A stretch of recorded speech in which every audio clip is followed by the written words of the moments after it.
What I've found is buyers don't care. It is your company. It's okay to be protective. Do more of what works, but just do it better. When you don't make a decision, all you're doing is prolonging the feedback loop.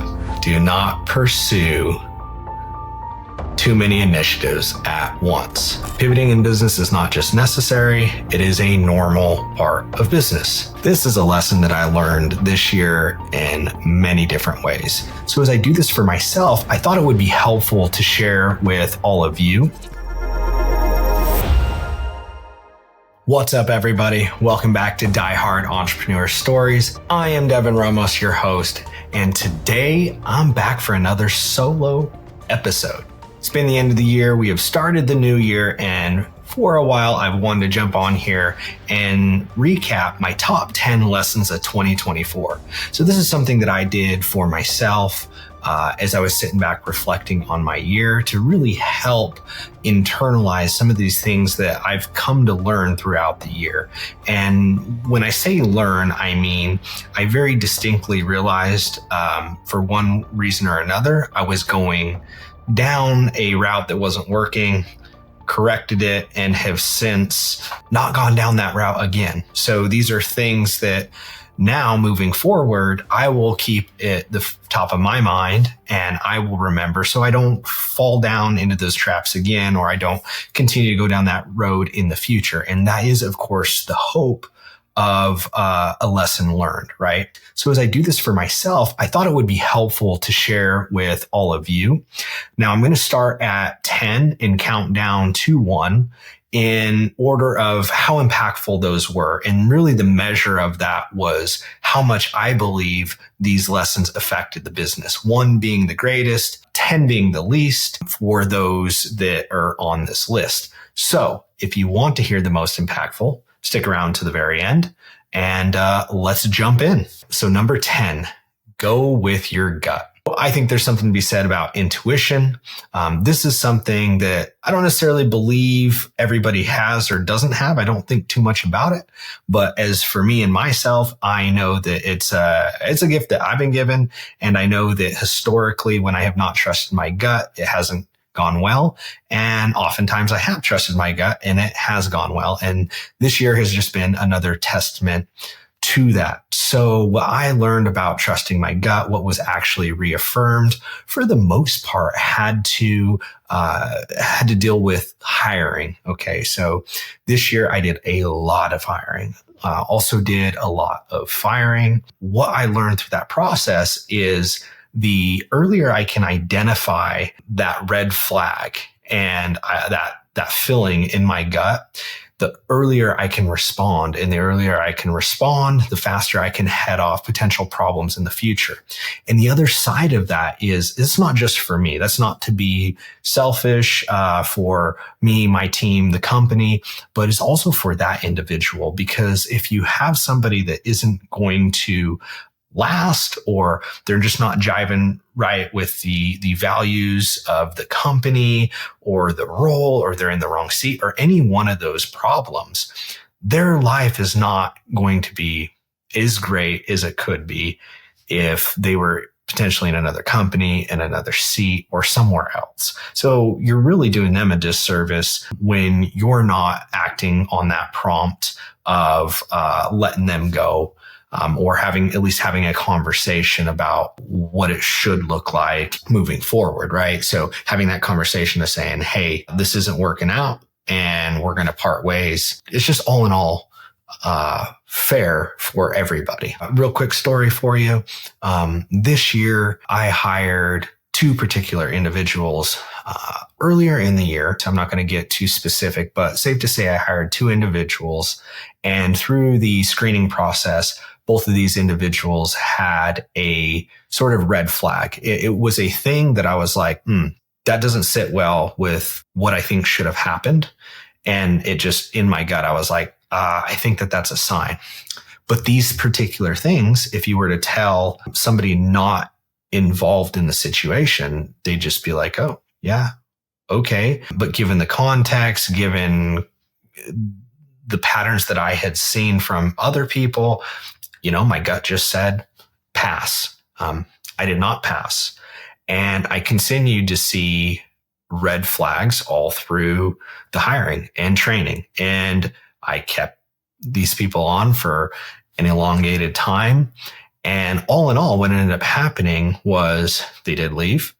And all that time that they spent in the company was resources, training, money that was just completely wasted. And likewise, for those individuals, we were committing to a career. So this was just a block of time that they probably feel like was a little wasted for them as well. Now, all in all, I will say I'm grateful for the experience, because without those experiences, the latter part of the year would not have happened. And so conversely, later in the year, there were two other individuals that seemingly everything seemed to be great. And all of a sudden, I saw red flags.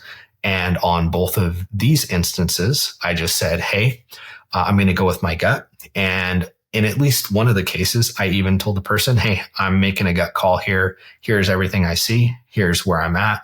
Here's how I'm going to handle this situation fairly. And you can disagree.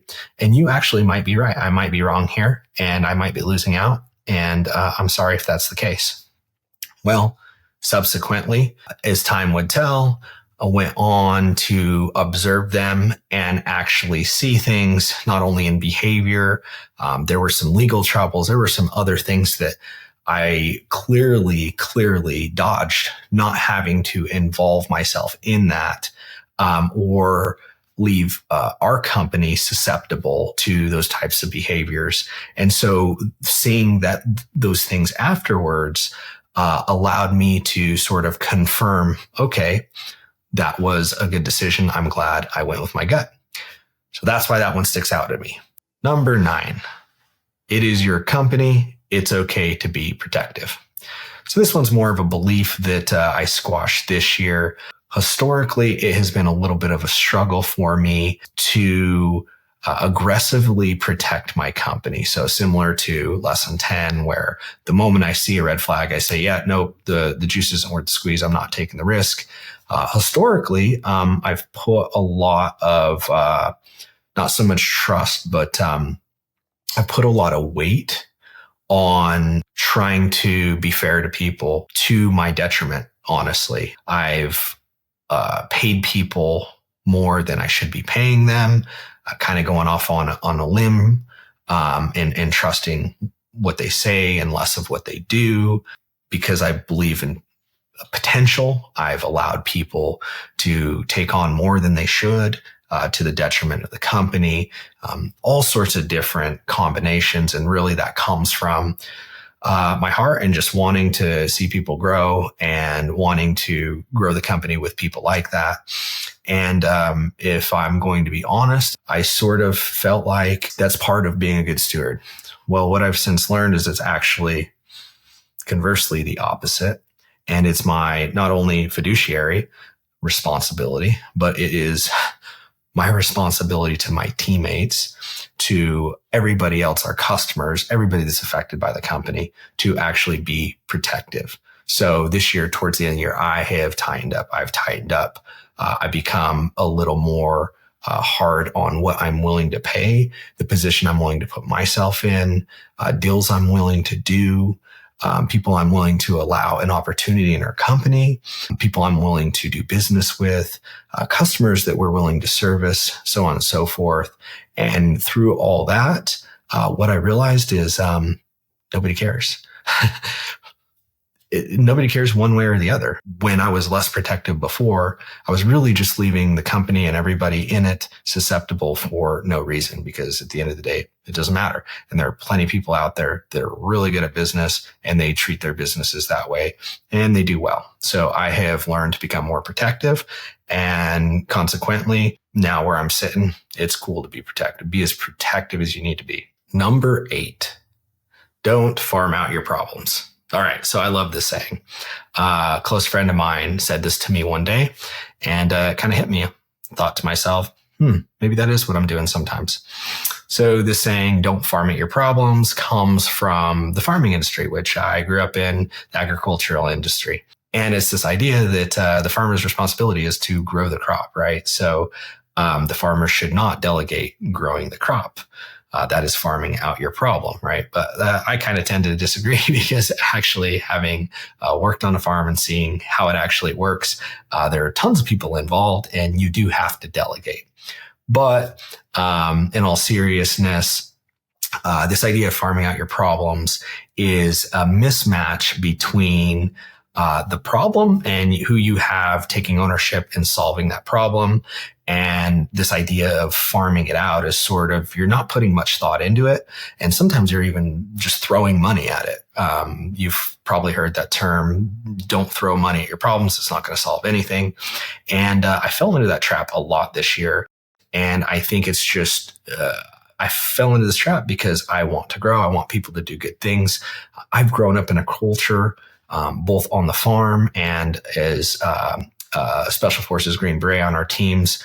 Oftentimes it's like, you just figure it out. It doesn't matter how, it can be a national problem or it can be, what are we going to eat for dinner problem. You solve it. No ifs, ands, buts, questions asked. And you get a reasonable solution put in place. You don't just haphazardly solve it. And so I sort of had that expectation for people, but what I've since learned is, you're going to have true entry-level employees. You should be hiring entrepreneurs. You're going to have a wide variety of different talents across different companies, depending on what it is you do. For me, I love business. I'm involved in different companies, so I get to see different skill levels. And really, this idea of farming out your problems, to me, what the solution is I need to more carefully consider what problems I have people solving and what things I'm delegating, and not delegate the problems that I should be solving, not delegate problems that a person does not have the skill level or experience or potential to solve, not delegating those problems to them, and just overall not throwing money at a problem hoping it will solve itself, but having an actual real tangible plan and putting some thought into it, watching it closely, monitoring it to see if you find the solution that is needed. Number 7, pivoting in business is not just necessary, it is a normal part of business. So up until this year, I have always been open to pivoting, and that has been led by doing the things that are keeping revenue coming in and keeping our profit margins healthy. And I just always thought it was a part of being small and growing. And what I've since learned, especially this year, starting my podcast, getting to interview other entrepreneurs, is that pivoting is actually normal. And when you consider what the market does overall and how it's constantly shifting, constantly changing, it makes sense.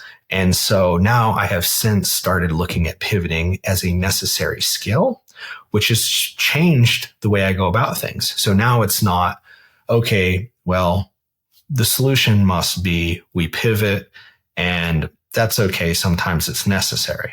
Now it's we're being proactive. Okay, how do we get better at pivoting? And we're looking for those pivots in the business we do. And that's not just to shake things up and cause problems where there are none, but that's really to stay ahead and to continue to grow and try to avoid getting into a situation where our backs are against the wall. So what this might look like in real estate is in 2022, there were several people that got caught in these flips that they did not fundamentally underwrite properly because they started to go with the market, and the market was really bullish. So they capitalized on that. Well, if the market's bullish, I can have less profit margin. I'm still going to be okay. And then what happened? The market shifted, went the opposite direction. They hadn't underwrote the deals appropriately. And they got stuck in a lot of them. And I say they, but I was one of them too. It happened to us too. But on a wide scale, it happened to a lot of people. So that's one of them. So what do we do to avoid that? We learn where we can pivot. So, okay, hey, if this were to happen again, or not even happen the same way, but if something was to change in this deal, how could we capitalize on it to still meet our intent, which is to exit? Or is maybe our intent to exit, but secondarily, we can hold this thing or do something else with it. So that's what I mean by pivoting. Number 6, light and nimble beats heavy and clunky. I used to think that most small businesses that were light and nimble were just underdeveloped. In my mind, a real high functioning business had all these departments and it had tons of revenue coming in and not a whole lot of profit coming out of it. And it had a lot of people and it was just a real powerful machine. And where I've sort of changed my mindset is really businesses, I think we can agree, exist for one reason, and that's to create economic activity, right? So business offers value, it gets compensated for that value. That really is business in a nutshell. But we know the best businesses, the most healthy businesses, and arguably the most valuable businesses are also the most profitable. So I've since changed my mind, and how I view a successful business is based on how profitable it is. And that's just one of the markers. There are several, but I lead with profitability. So now when I look at what I'm doing, I look at it through that lens. How profitable are we? And how profitable can we be? And if we can do that with less people, if we can do that with less customers, if we can do that with less systems, then that's great. Let's continue to scale that out. That doesn't mean all in all, we're going to stay small just because we care about being profitable, but we want to lead with that profitability. So as we grow, profitability dilutes. Can we do something to increase it a little bit? And then we scale out a little bit more. Profitability dilutes. What can we do to increase it? And so I have since decided, hey, you know what? I think less is more. I want to be a company that stays light and agile. The other good part about that is when you have less people, it's easier to pivot positions a little easier. When you have less systems, it's easier to pivot. When you have less moving parts, it's easier to pivot.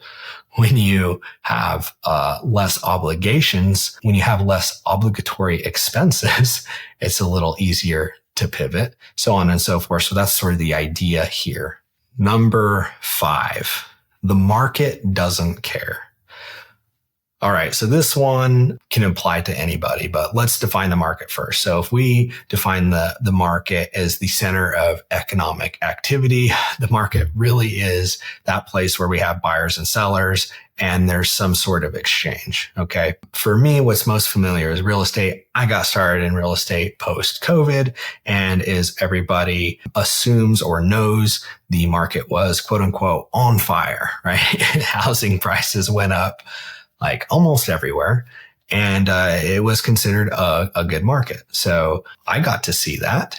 And as a person trying to be a buyer in that market, I got told to kick rocks a lot.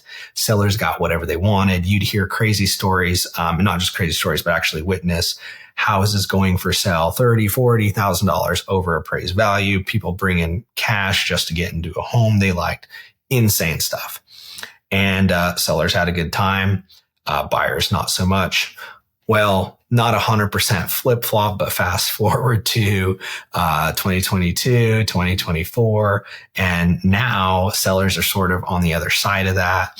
And now I'm also a seller. I was a seller and a buyer in that market. It was great. I'd much rather be a seller in the previous market than a buyer. And now in this market, I'd much rather be a buyer than a seller, but I do have to do both. And let me tell you that it has not been the most fun being a seller. And what I've found is buyers don't care. And you know what? That's okay. That's the market. That's business. And I feel like accepting that and setting that expectation is setting you up for success far better. At least for me, I sleep a lot better now. Last part of last year into this year, I was still a little bit frustrated and trying to figure out what I could do different. And as I've sort of grown, I've realized, hey, here's some things that I can do to make things better for everybody, to stay competitive. I just got to continue to focus on being better and being better. And it's okay to be more and more competitive.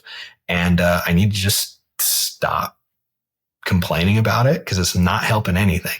So the market doesn't care, and that's okay, because there will be another market where I'm a seller in a seller's market, or I'm a buyer in a buyer's market, and it's going to be great.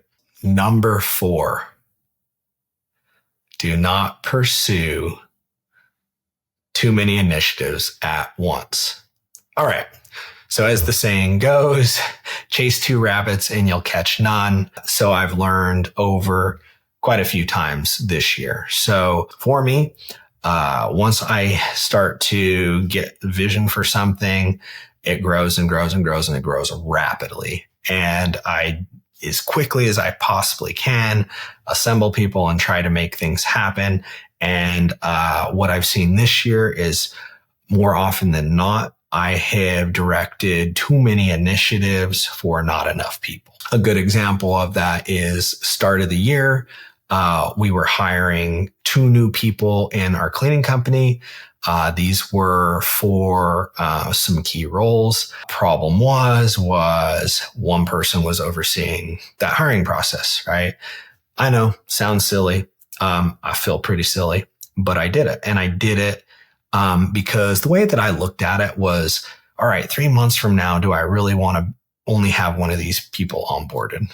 And I was like, no, I want to have them both onboarded. So we need to start now. Tried to stagger start them, didn't work out.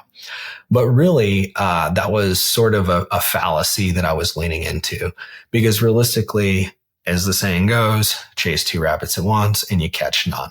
So realistically, if I want to get those 2 people onboarded during that time, I should have had 2 separate people overseeing each one of those hires. And so now my role is 1 initiative, 1 person. It's cool to have 3 initiatives. So, hey, let's incorporate a new marketing channel. Hey, the cleaning teams are hiring a new team leader. Hey, we're going to try this other new offer. That's fine. You can do all those things at once, but you better have somebody to oversee each one of those, and it better be somebody who is capable of seeing that initiative through. And what I won't do moving forward is have more than 1 initiative per person at a time. Number 3, do more of what works, but just do it better. This is a lesson that I learned this year in many different ways. So probably most notably was marketing and sales in my real estate company. So we were at a point where we were doing pretty well. And I thought, hey, you know what? I should take what we're doing already to another market. Cue lesson number 4. I said, oh, but what would be even better is if I have another initiative and we also incorporating new marketing channels in this market. And so what ended up happening was slowly, we went away from what it was that we were doing well in search for something that was better. And what we were doing well started to dilute. So we started to take some losses there. But then on top of that, the new initiatives going into another market and the new marketing channels also didn't work. So similar to lesson number 4, we ended up with no rabbits. And so as it goes, we ended up having to reset. And that's just one example of this happening. Now, in hindsight, being able to reflect on differences between 2024 and 2023, one of the things that I did in 2023 was, for whatever reason, I had one particular marketing channel that was just crushing it. And I had a pretty good return on ad spend. And I said, hey, I don't think that I have enough cash that I want to invest in the next marketing channel.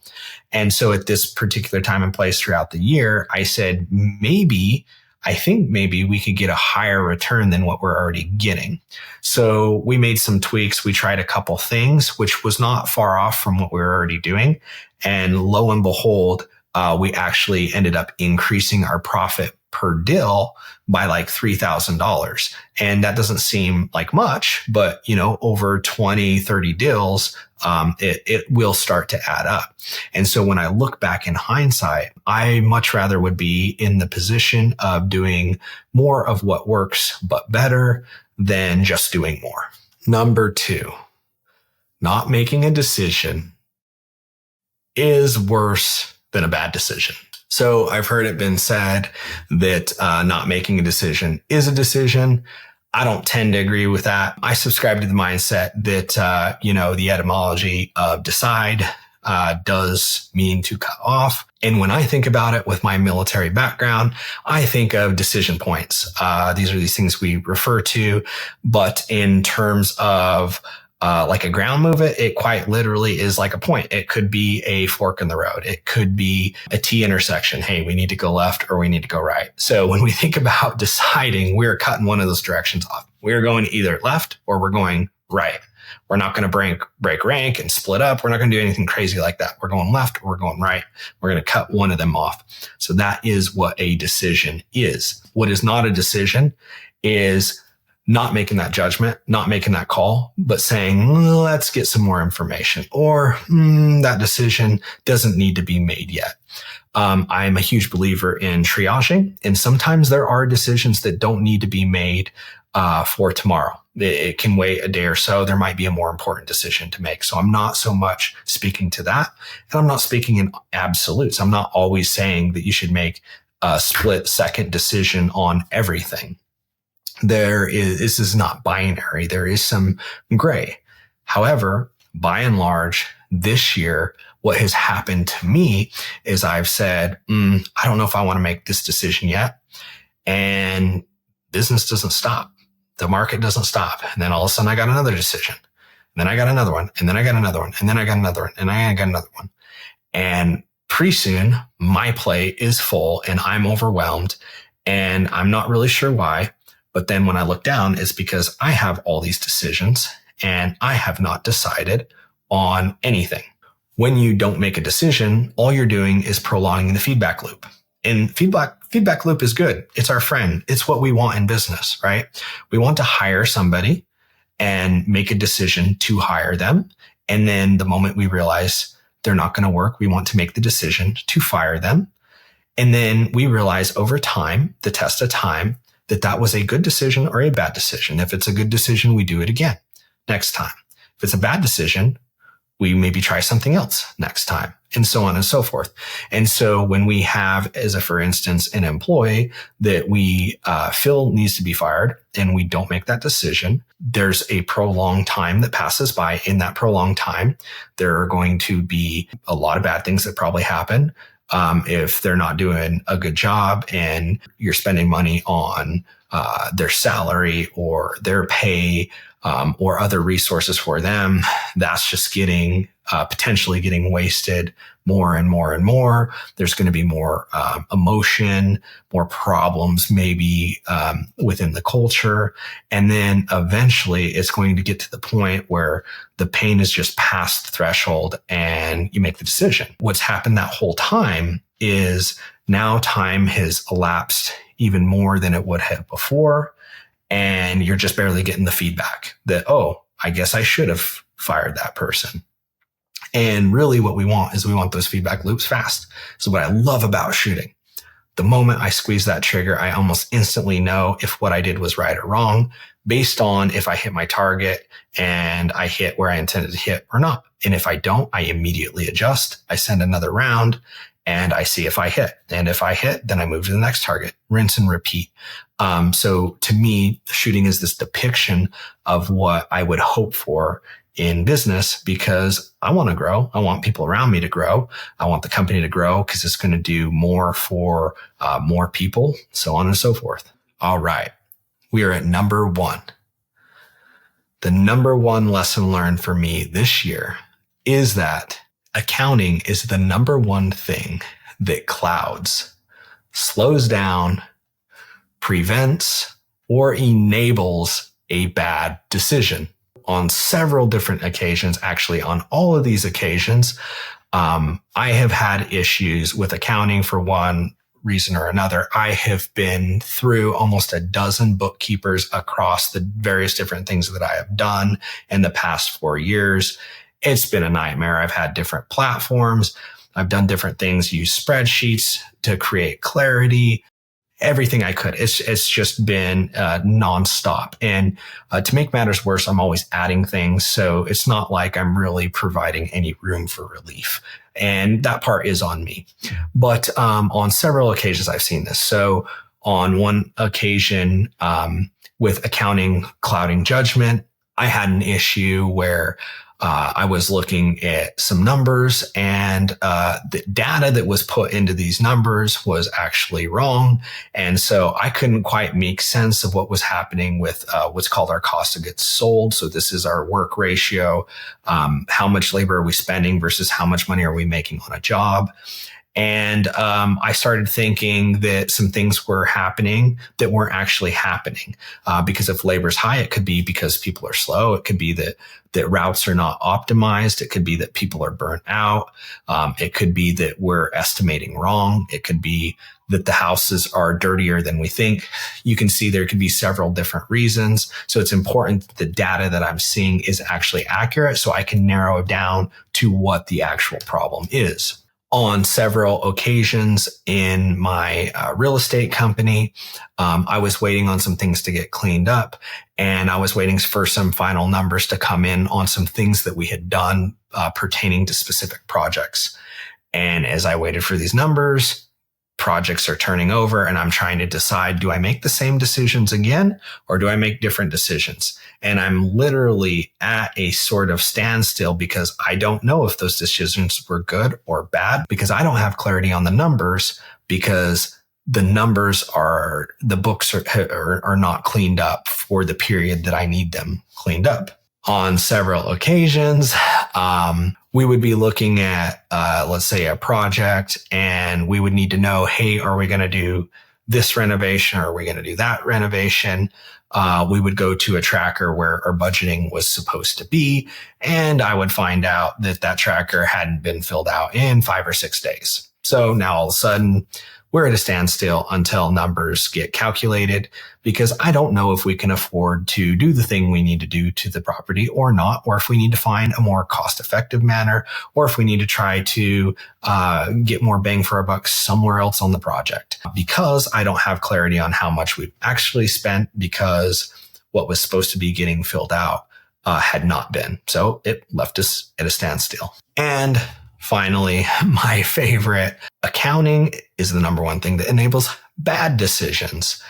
I went through a bout with a bookkeeper who essentially had eliminated a lot of expenses that should have been on the P&L. And it seemed a little bit off to me, but I didn't think too much about it. And so our cost of services were good. And I also thought profitability was great. And now for that particular period, profitability was, it was all right. It wasn't great, but it wasn't bad. But I thought it was great based on what I saw in the books. So I made the decision to invest in a couple things, make a couple purchases, because I felt like I had the room, and I did have the cash set aside in the accounts. But after a month later, after these purchases were made, went back, saw that the books were adjusted, went back and checked the accounts, realized why it seemed like we had a little bit less cash than what we should have, and then found out that adjustments were made to the books. And so I very deliberately and clearly made a bad decision, because I probably wouldn't have purchased the things that I purchased, or to the extent that I did, had I knew that we were profitable in a range that was acceptable, but not as profitable as I thought we were. So those are my top 10 lessons learned of 2024. I hope they were helpful for you. My hope is that you can take at least one of these lessons and use it to avoid a potential pitfall in the future, or at least to support your learning of that potential pitfall in the future. And I hope that it's brought you value. That's all I have for this episode. Until next time.